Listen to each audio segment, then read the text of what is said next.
15 अप्रैल 2023 रात के 10 बज रहे थे। एक सफेद जीप से दो कैदी उतरते हैं। दोनों के हाथ हथकड़ी से बंधे हैं। ये कोई आम मुजरिम नहीं थे। मीडिया के लोग माइक लेकर उनकी तरफ दौड़ते हैं।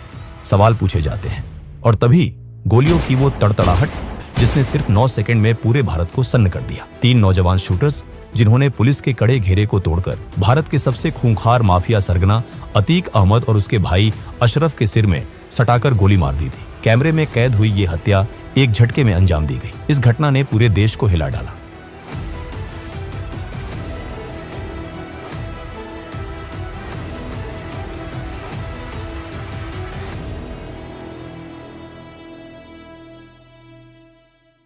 साल 1979। उत्तर प्रदेश का पुराना इलाहाबाद शहर, जिसे आज हम प्रयागराज कहते हैं, और उसका एक बदनाम इलाका चकिया मोहल्ला। इसी मोहल्ले में फिरोज नाम का एक तांगे वाला रहता था। उसके बड़े बेटे का नाम था अतीक अहमद। घर में तंगी थी, गरीबी थी, लेकिन अतीक के अंदर बचपन से ही एक अलग तरह की जिद थी। उसे पढ़ाई लिखाई में कोई खास दिलचस्पी नहीं थी। 1979 आते आते 17 साल का अतीक 10वीं के एग्जाम में फेल हो गया, पर उसे इस बात का कोई दुख नहीं था। उसकी नजरें तो कहीं और थी। उसे ताकत चाहिए थी, पैसा चाहिए था, और वो भी शॉर्टकट से। अतीक ने सबसे पहले मालगाड़ियों से कोयला चुराने का धंधा शुरू किया। वो अपने कुछ दोस्तों के साथ रात के अंधेरे में कोयला चुराता और उसे ब्लैक में बेच देता। इसी चोरी चकारी के बीच अतीक के हाथों पहली बार खून हुआ। उसके खिलाफ एक हत्या का मुकदमा दर्ज हुआ। उस दौर में इलाहाबाद में जुर्म करना कोई छोटी बात नहीं थी, लेकिन अतीक को समझ आ गया था कि लोगों के अंदर डर पैदा करके ही वो पैसा और पावर कमा सकता है। धीरे धीरे उसने रेलवे के ठेकेदारों से हफ्ता वसूलना शुरू कर दिया। उसका तरीका एकदम सीधा, या तो पैसा दो या जान से हाथ धो बैठो। 80 का दशक आते आते पुराना इलाहाबाद एक और खूंखार नाम से कांपने लगा था। शौके इलाही उर्फ चांद बाबा। पुलिस चांद बाबा के इलाके में घुसने से पहले 10 बार सोचती थी। अगर उसका कोई गुर्गा पकड़ा जाता तो चांद बाबा पुलिस स्टेशन पर सरेआम बमबारी करके उसे छुड़ा लाता था। अतीक शुरुआत में चांद बाबा को अपना उस्ताद मानता था। उसे देखकर ही उसने जुर्म के तरीके सीखे थे। 1985 आते आते अतीक चांद बाबा का सबसे वफादार और खतरनाक शूटर बन चुका था। अपहरण, रंगदारी, कत्ल, अतीक हर काम में माहिर था। इसी बीच उत्तर प्रदेश में 1985 में वीर बहादुर सिंह की सरकार बनी। राज्य में फैलते जंगल राज को रोकने के लिए 1986 में यूपी का पहला गैंगस्टर एक्ट लागू किया गया। चांद बाबा जैसे दिग्गजों के मौजूद रहते हुए उत्तर प्रदेश के इतिहास का पहला गैंगस्टर एक्ट लगा अतीक अहमद पर। पुलिस ने रातों रात अतीक को उसके घर से उठाया और एक गुप्त स्थान पर ले गई। 3 दिन तक अतीक का कोई अता पता नहीं था। शहर में यह खबर फैल गई कि अतीक का एनकाउंटर हो गया है। लेकिन यहीं से खेल में एक नया मोड़ आया। इलाहाबाद के एक रसूखदार सांसद, जिनके पास उस दौर की सबसे महंगी गाड़ियां हुआ करती थीं, उनके दिल्ली दफ्तर से सीधा फोन लखनऊ सेक्रेटेरिएट पहुंचा। लखनऊ से कॉल कनेक्ट हुआ सीधे इलाहाबाद पुलिस चीफ के केबिन तक। वो लड़का हमारा है, उसे कुछ नहीं होना चाहिए। फोन पर एक भारी आवाज गूंजी। दोपहर होते होते अतीक अहमद इलाहाबाद की सड़कों पर सीना ताने आजाद घूम रहा था। उस दिन अतीक को एक बात समझ आ गई थी, अगर हमेशा के लिए पुलिस और कानून से बचना है तो खुद सिस्टम का हिस्सा बनना पड़ेगा। साल 1989। इलाहाबाद में चांद बाबा म्यूनिसिपैलिटी का चुनाव जीत चुका था और अब उसकी नजरें विधानसभा पर थीं। समाजवादी पार्टी के संस्थापक मुलायम सिंह यादव जानते थे कि चांद बाबा की पॉपुलैरिटी और खौफ दोनों चरम पर हैं। उन्होंने चांद बाबा को इलाहाबाद वेस्ट सीट से टिकट का ऑफर दिया। चांद बाबा ने मुलायम सिंह से कहा, नेताजी, मेरा एक चेला है अतीक, बहुत धार है उसमें, उसे टिकट दे दीजिए। मुलायम सिंह, जो राजनीति के कच्चे खिलाड़ी नहीं थे, उन्होंने मुस्कुराते हुए जवाब दिया, चांद, अगर तुमने उस लड़के को विधानसभा भेज दिया तो कल वो तुमसे बड़ा हो जाएगा, तुम्हारा कद छोटा पड़ जाएगा। ये चुनाव तुम खुद लड़ो। चांद बाबा ने फिर तय किया कि वो खुद इलाहाबाद वेस्ट से लड़ेगा।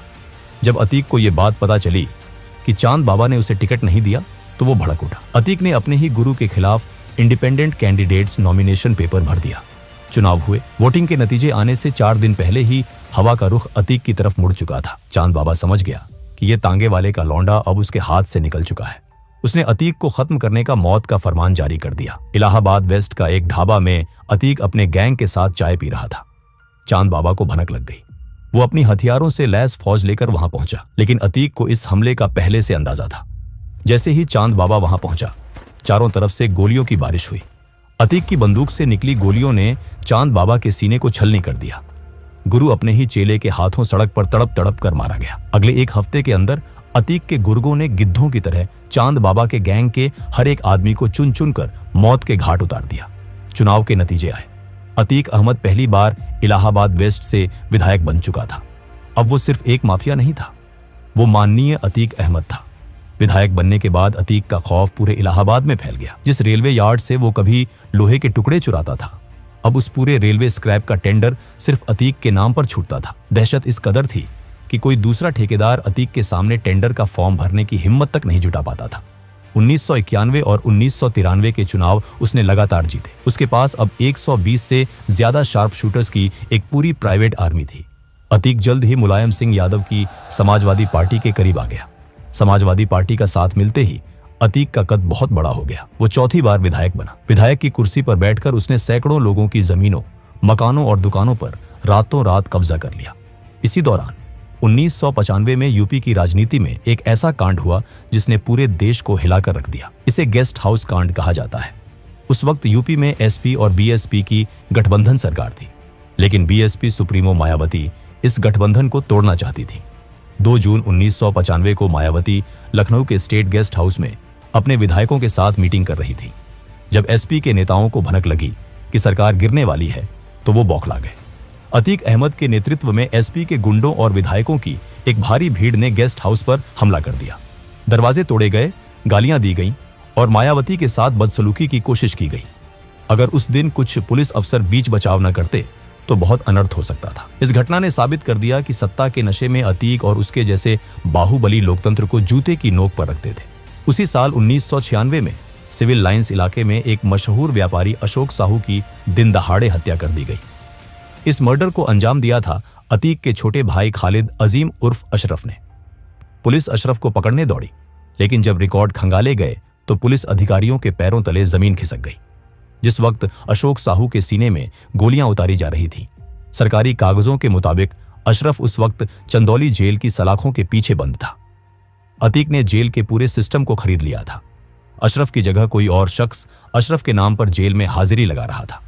2000 का दशक आते आते अतीक इलाहाबाद का बेताज बादशाह बन चुका था। लेकिन 2002 का साल आते आते उत्तर प्रदेश की गद्दी पर मायावती विराजमान हो चुकी थी। मायावती के शासन में अपराधियों पर नकेल कसना शुरू हुई। अतीक पर एक ही दिन में 113 से ज्यादा मुकदमे दर्ज किए गए।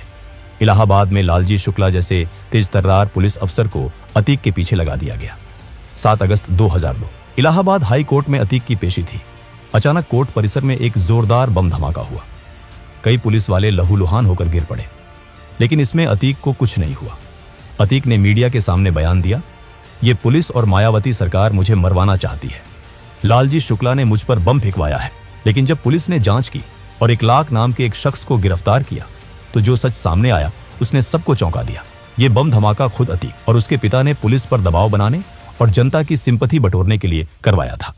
जब पत्रकारों ने इंस्पेक्टर लालजी शुक्ला से पूछा कि क्या उन्होंने बम फेंकवाया था, तो शुक्ला ने मुस्कुराते हुए जवाब दिया, अगर मैं बम फेंकवाता तो अतीक अहमद जिंदा नहीं बचता। इसके बाद 2004 के लोकसभा चुनाव में मुलायम सिंह यादव ने अतीक को फूलपुर सीट से टिकट दे दिया। जिस सीट से कभी पंडित जवाहरलाल नेहरू चुनाव जीतकर देश के प्रधानमंत्री बने थे, उसी सीट से अब एक ऐसा इंसान चुनाव लड़ रहा था जिसके ऊपर हत्या और अपहरण के दर्जनों केस थे। अतीक ये चुनाव लगभग 64,000 वोटों से जीत गया। वो अब सांसद था। सांसद बनने के बाद इलाहाबाद वेस्ट की उसकी विधायक वाली सीट खाली हो गई। अतीक ने सोचा कि वो दिल्ली में बैठकर राज करेगा और इलाहाबाद की सीट अपने छोटे भाई अशरफ को दे देगा।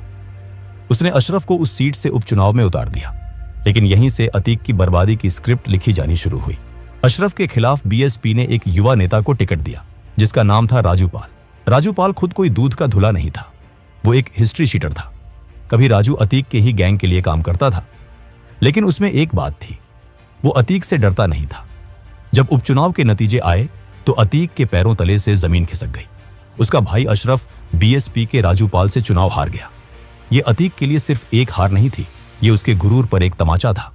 जिस इलाहाबाद में लोग उसके नाम से थरथर कांपते थे, वहां कोई उसके भाई को कैसे हरा सकता है।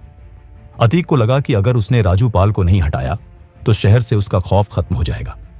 25 जनवरी 2005 राजू पाल अपनी गाड़ी से जा रहे थे, तभी अतीक के शूटरों ने भरे बाजार उनकी गाड़ी को घेर लिया और AK-47 से गोलियों की बारिश कर दी। राजू पाल के शरीर में 19 गोलियां उतारी गईं। उसके समर्थक उसे लहूलुहान हालत में ऑटो में डालकर अस्पताल की तरफ भागे। 5 किलोमीटर के उस रास्ते में 4 पुलिस स्टेशन पड़ते थे। लेकिन अतीक के शूटर उस चलती हुई गाड़ी पर लगातार फायरिंग करते रहे। किसी खाकी वर्दी की हिम्मत नहीं हुई कि वो बीच में आकर इसे रोके। इस पूरे रोंगटे खड़े कर देने वाले हत्याकांड का एक चश्मदीद गवाह था राजू पाल का चचेरा भाई उमेश पाल। राजू पाल की मौत के बाद उस सीट पर दोबारा उपचुनाव हुए। मायावती ने राजू पाल की 9 दिन की विधवा पूजा पाल को अतीक के खिलाफ मैदान में उतारा। पूजा पाल अपने हाथों की मेहंदी दिखाकर स्टेज पर रोती थी, लेकिन जिस अशरफ को 2 महीने पहले जनता ने नकार दिया था, उसी अशरफ को जनता ने डर के मारे भारी मतों से जिता दिया। लेकिन फिर 2007 में यूपी के चुनाव हुए और मायावती पूर्ण बहुमत के साथ मुख्यमंत्री बनी। मायावती भूली नहीं थी कि 1995 के गेस्ट हाउस कांड में अतीक ने क्या किया था। सत्ता में आते ही उन्होंने सबसे पहले अतीक अहमद पर नकेल कसनी शुरू की। अतीक के गैंग का पूरा रिकॉर्ड तैयार किया गया। करोड़ों की संपत्ति जब्त कर ली गई। अतीक के सिर पर इनाम घोषित हो गया। सरकार बदलते ही समाजवादी पार्टी ने भी अतीक से पल्ला झाड़ लिया। जो अतीक कभी पुलिस को अपनी जेब में रखता था, वो अब एक चूहे की तरह अपनी जान बचाने के लिए दर दर भाग रहा था। दिल्ली पुलिस ने उसे पीतमपुरा के एक फ्लैट से गिरफ्तार कर लिया। अतीक जेल की सलाखों के पीछे था, लेकिन 2008 में जब भारत अमेरिका न्यूक्लियर डील पर संसद में वोटिंग होनी थी, तो सरकार बचाने के लिए एक सांसद की जरूरत थी। मुलायम सिंह यादव ने अतीक को जेल से बाहर निकलवाया ताकि वो संसद में वोट कर सके। अतीक अहमद को पुलिस कस्टडी में संसद लाया गया ताकि वो वोट डाल सके, लेकिन अतीक ने यहां गद्दारी की। उसने पार्टी के खिलाफ जाकर वोट किया, जिसके बाद मुलायम सिंह ने उसे हमेशा के लिए पार्टी से निकाल फेंका। राजनीति से मिलने वाला सहारा खत्म हो गया। साल 2017 उत्तर प्रदेश की सियासत में एक बहुत बड़ा बदलाव आया। बीजेपी की सरकार बनी और योगी आदित्यनाथ मुख्यमंत्री बने। नई सरकार का रवैया एकदम साफ था, माफियाओं के खिलाफ जीरो टॉलरेंस। मुख्यमंत्री योगी आदित्यनाथ ने विधानसभा के पटल पर खड़े होकर वो ऐतिहासिक दहाड़ लगाई थी, जिसकी गूंज से उत्तर प्रदेश का हर माफिया कांप उठा था। अतीक अहमद के खिलाफ पीड़ित परिवारों ने मुकदमा दर्ज कराया। उसके परिवार के खिलाफ वो समाजवादी पार्टी के द्वारा पोषित माफिया है और उसकी कमर पर तोड़ने का काम हमारी सरकार ने किया है। इस माफिया को मिट्टी में मिला देंगे। और इसके बाद शुरू हुआ ऑपरेशन क्लीन। अतीक की 70 करोड़ से ज्यादा की अवैध संपत्तियों पर सरकार के बुलडोजर गरजने लगे। उसके गैंग के गुर्गों को चुन चुन कर सलाखों के पीछे धकेला जाने लगा। लेकिन अतीक का अहंकार कम नहीं हुआ। 2018 आते आते अतीक देवरिया जेल में बंद था, लेकिन जेल उसके लिए कैदखाना नहीं, बल्कि उसका नया हेडक्वार्टर था। लखनऊ के एक बड़े व्यापारी मोहित जायसवाल को अतीक के गुंडों ने सरेआम अगवा किया और सीधे देवरिया जेल के अंदर लेकर आए। जेल के अंदर अतीक और उसके गुंडों ने मोहित जायसवाल को बेरहमी से पीटा और हथियारों के जोर पर उसकी करोड़ों की प्रॉपर्टी अपने नाम लिखवा ली। जेल के अधिकारी तक उसकी जेब में थे। जेल के अंदर हुई इस गुंडई का सच जब बाहर आया तो पूरे देश में हाहाकार मच गया। सुप्रीम कोर्ट ने खुद इस मामले में दखल दिया और आदेश दिया कि उसे उत्तर प्रदेश की किसी भी जेल में रखना सुरक्षित नहीं है। 23 अप्रैल 2019 को कड़े पहरे के बीच अतीक अहमद को गुजरात की साबरमती जेल में शिफ्ट कर दिया गया। लेकिन अतीक का अहंकार अभी भी जिंदा था। उसे लगा कि साबरमती जेल में बैठकर भी वो उत्तर प्रदेश को अपनी उंगलियों पर नचा सकता है। फरवरी 2023 राजूपाल हत्याकांड का मुख्य गवाह उमेश पाल, जो पिछले 18 सालों से अतीक के खिलाफ डटकर खड़ा था, अतीक की आंखों में चुभ रहा था। उसने साबरमती जेल से एक साजिश रची। 24 फरवरी 2023 की दोपहर प्रयागराज। जैसे ही उमेश पाल अपनी गाड़ी से उतरा, अतीक का बेटा असद और उसका शूटर गुलाम हथियारों के साथ उस पर टूट पड़े। दिन दहाड़े बम और गोलियों की बौछार कर दी गई। उमेश पाल और उसकी सुरक्षा में लगे 2 पुलिसकर्मियों को मौत के घाट उतार दिया गया। इस पूरे हमले का वीडियो सीसीटीवी में कैद हो गया, जिसने पूरे देश को झकझोर दिया। अतीक ने सोचा था कि वो 2005 की तरह फिर से खौफ पैदा कर देगा और कोई गवाह नहीं बचेगा, लेकिन वो भूल गया था कि अब 2005 नहीं, 2023 चल रहा है और यूपी में सरकार बदल चुकी है। इस घटना के बाद पुलिस और एसटीएफ ने वो तांडव किया जिसकी उम्मीद अतीक ने सपने में भी नहीं की होगी। अतीक के पूरे गैंग को चुन चुन कर निशाना बनाया जाने लगा। कुछ ही हफ्तों में एसटीएफ ने एक एनकाउंटर में अतीक के बेटे असद को मार गिराया। जब साबरमती जेल में अतीक को पता चला कि उसका बेटा मारा गया है, तो वो फूट फूट कर रोया। जो माफिया कभी अदालतों में मूंछों पर ताव देता था, वो साबरमती से प्रयागराज लाए जाते वक्त पुलिस वैन में फूट फूट कर रो रहा था। 28 मार्च 2023 को कोर्ट ने एक पुराने अपहरण मामले में अतीक को उम्र कैद की सजा सुनाई। अपनी पूरी जिंदगी में अतीक पहली बार किसी मामले में कानूनी रूप से सजा पा रहा था। 15 अप्रैल 2023 की वो रात। प्रयागराज का कॉल्विन अस्पताल। अतीक अहमद और उसके भाई अशरफ को मेडिकल चेकअप के लिए लाया गया था। दोनों के हाथों में हथकड़ी थी। मीडिया का जमावड़ा लगा था। लाइव कवरेज चल रही थी। पत्रकार अतीक से उसके बेटे के जनाजे में न जा पाने को लेकर सवाल कर रहे थे। अतीक जी, आप अपने बेटे असद के जनाजे में नहीं जा पाए, कुछ कहेंगे? अतीक ने निराशा भरी आवाज में जवाब दिया, नहीं ले गए तो नहीं गए। ये अतीक के मुंह से निकले आखिरी शब्द थे। उसी पत्रकारों की भीड़ में प्रेस का फर्जी आईडी कार्ड गले में डाले, हाथ में माइक लिए 3 नौजवान लड़के आगे बढ़े और लगातार अतीक और अशरफ के ऊपर फायरिंग की। 40 साल से उत्तर प्रदेश को डराने वाला वो बाहुबली धड़ाम से जमीन पर गिर पड़ा। अगले 10 सेकंड के अंदर उन 3 लड़कों ने 18 राउंड फायरिंग की। 9 गोलियां अतीक को लगी और 4 अशरफ को। लाइव टीवी पर पुलिस की मौजूदगी में देश के सबसे खूंखार बाहुबलियों में से एक का अंत हो चुका था।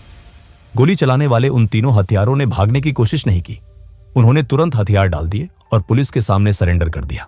जब उनसे पूछताछ हुई तो उनका कहना था कि वो अतीक के गैंग का सफाया करके क्राइम की दुनिया में अपना नाम बनाना चाहते थे।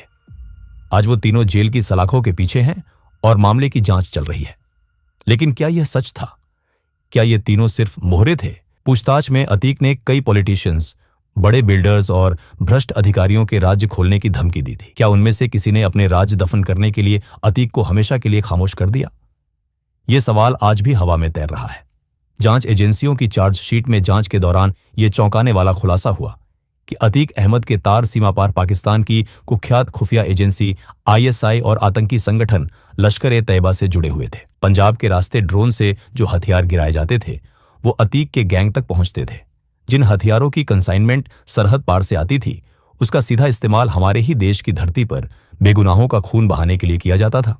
दोस्तों, ये थी अतीक अहमद की कहानी। अगर आपको हमारा ये वीडियो पसंद आया हो तो इसे एक लाइक जरूर करें और कमेंट करिए, जरूर बताइएगा कि अगला वीडियो आपको किस टॉपिक पर चाहिए। तब तक के लिए जय हिंद, जय भारत।